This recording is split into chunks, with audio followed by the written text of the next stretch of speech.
কাঁঠালের মোচার পাকোড়া খেতে যে এতই টেস্ট হয়, না খেলে জানতেই পারতাম না। আসসালামু আলাইকুম, hello viewers, welcome to my channel. কেমন আছেন সবাই? নিশ্চয়ই খুব ভালো আছেন। আপনাদের দোয়া অনুপ্রেরণায় আমিও খুব ভালো আছি। তাই আজকে আবার হাজির হয়ে গেলাম নতুন আরেকটি রেসিপি নিয়ে।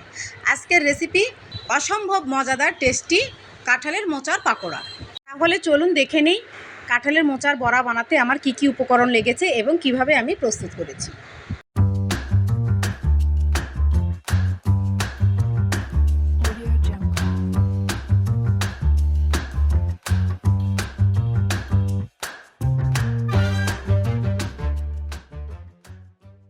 এখানে আমি কাঁঠালের মাঝের যে অংশটি থাকে, অনেকে মোচা বলে থাকে, সেই অংশটি কাঁঠালের ভিতর থেকে বের করে নিচ্ছি।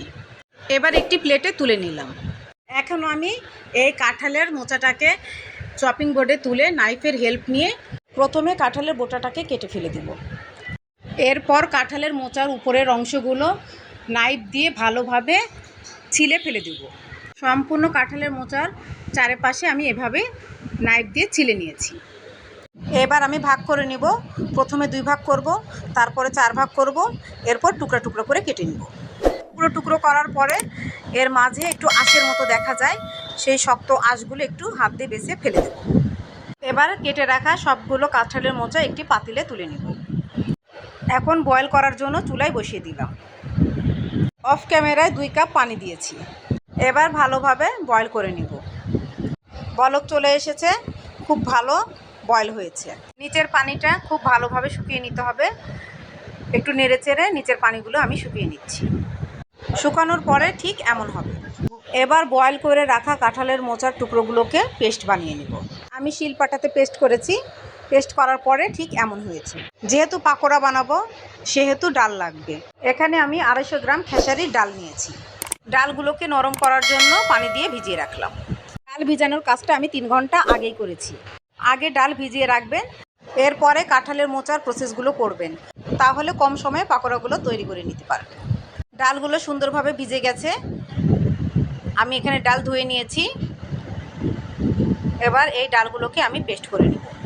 পাকোড়ার মধ্যে দেওয়ার জন্য কিছু মশলা লাগবে, সেগুলো ডালের সঙ্গেই পেস্ট করে নেব। একটি বড় সাইজের রসুনের কোয়া খুলে খোসা ছাড়িয়ে নিয়েছি। কয়েক টুকরো আদা নিয়েছি। কয়েকটি কাঁচামরিচ নিয়েছি। ঝালটা আপনার পছন্দ মতো কমিয়ে বাড়িয়ে নিতে পারেন। গরম মশলা ভেজে নেব, তার জন্য একটি ফ্রাই প্যান চুলায় বসিয়ে দিলাম। এরপর কয়েকটি এলাচ এবং দারচিনি ঢেলে দিলাম। গরম মশলা থেকে সুন্দর অ্যারোমা বেরোলে 1 টেবিল চামচ গোটা জিরা দিয়ে দিলাম। এবার এগুলোকে একসঙ্গে শুকনো খোলায় ভেজে নিচ্ছি। ভাজা হয়ে গেছে, এবার এগুলোকে গুঁড়া করে নেব। পাকোড়ার মধ্যে দেওয়ার জন্য 1 কাপ পেঁয়াজ কুচি করে নিয়েছি এবং 2টা শুকনো মরিচ তেলের মধ্যে ভেজে গুঁড়ো করে রেখেছি। 1 কথা চিলি ফ্লেক্স করেছি। ডালগুলো আমার পেস্ট করা হয়ে গেছে। এবার একসঙ্গে এগুলোকে মাখিয়ে নিব। ডাল পেস্টের উপরে কাঁঠালের মোচা পেস্ট রেখে দিলাম। এরপর বাটা মশলাগুলো রাখলাম।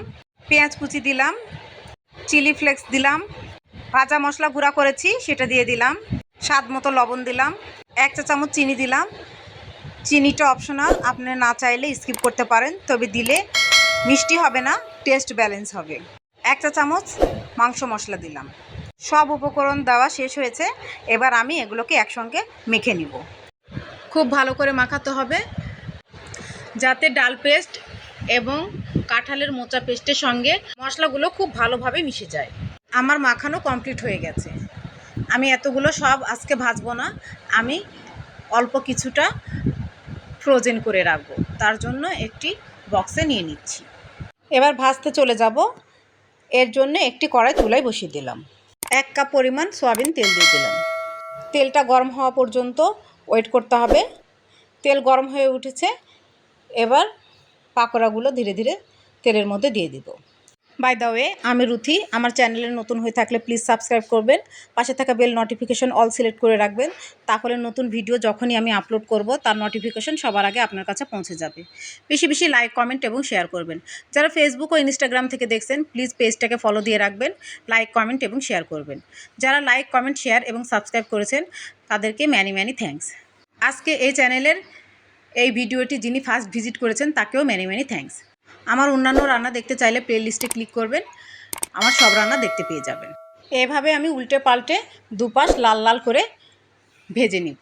এই কাঁঠালের মোচার পাকোড়া খেতে এত টেস্ট হয়, যদি আপনি গরুর মাংসের টিকিয়া বলে খাওয়ান তাই বিশ্বাস করবে।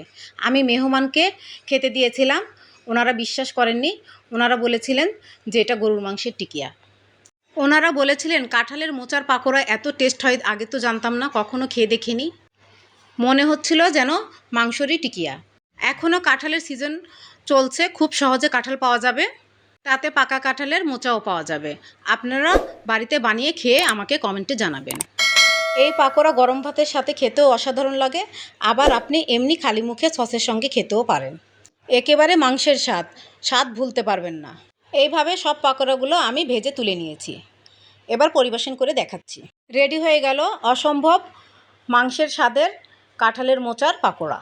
বাসায় বানিয়ে না খেলে এই স্বাদের মিস করবেন। নিউ ভিডিও দেখার ইনভাইট করে আজকে বিদায় নিচ্ছি। ভালো থাকবেন, ভালো রাখবেন, আমার জন্য দোয়া করবেন। আল্লাহ হাফেজ।